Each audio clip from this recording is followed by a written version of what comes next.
మన యొక్క కార్యక్రమం అనేది ఉంది. దానికోసమే పుట్టిన నక్సల్వారీ మేఘ గర్జనతో ఆవిర్భవించిన సిపిఐఎంఎల్ ఆవిర్భావ దినోత్సవం సందర్భంగా, అదేవిధంగా మార్క్సిజాన్ని ఒక దేశంలో అమల్లోకి తీసుకొచ్చి ఒక విప్లవ విజయానికి కారణమైన కామ్రేడ్ లెనిన్ జయంతి కూడా ఈరోజు. ఈ సందర్భంగా మన యొక్క అర్ణ పతాకాన్ని మహోన్నతంగా ఎగరవేసుకున్నాం. దాన్ని జిల్లా కార్యదర్శి కామ్రేడ్ ఆకుల పాపన్నని జెండాను ఎగరవేయాల్సిందిగా కోరుతున్నాం.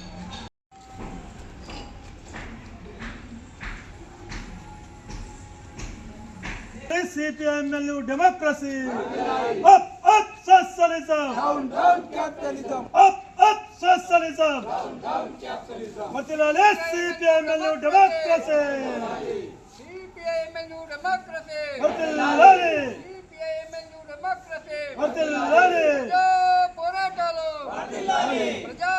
పోరాటాలు Matilale, విప్లవం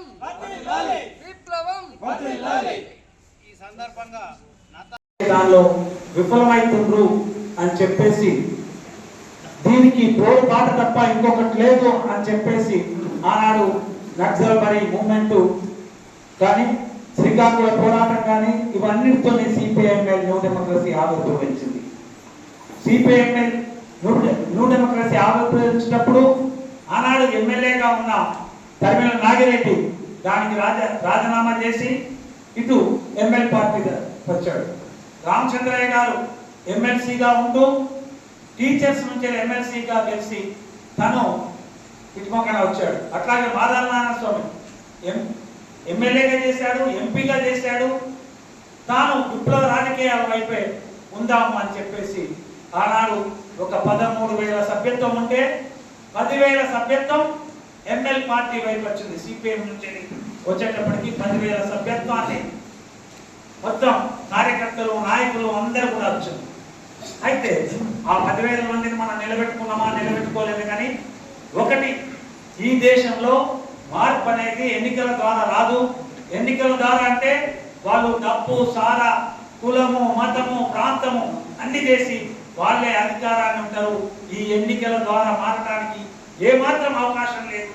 ఈ ఎన్నికలు ఒక దిక్కు ఎత్తుగడగా తీసుకుంటూనే ఇంకో దిక్కు ప్రజా పోరాటాలని విస్తృతం చేయాలి అని చెప్పేసి ఎంఎల్ పార్టీ ఆవిర్భావం జరిగింది.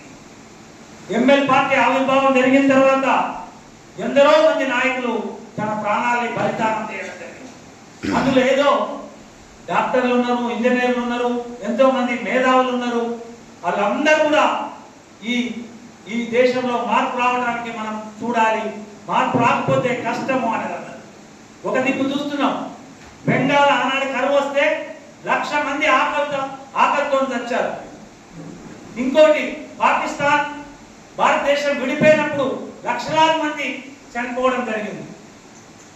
అట్లాగే ఇవాళ రోగాలు, నొప్పులతోని, ఎన్నో రకాల కాలుష్యంతోని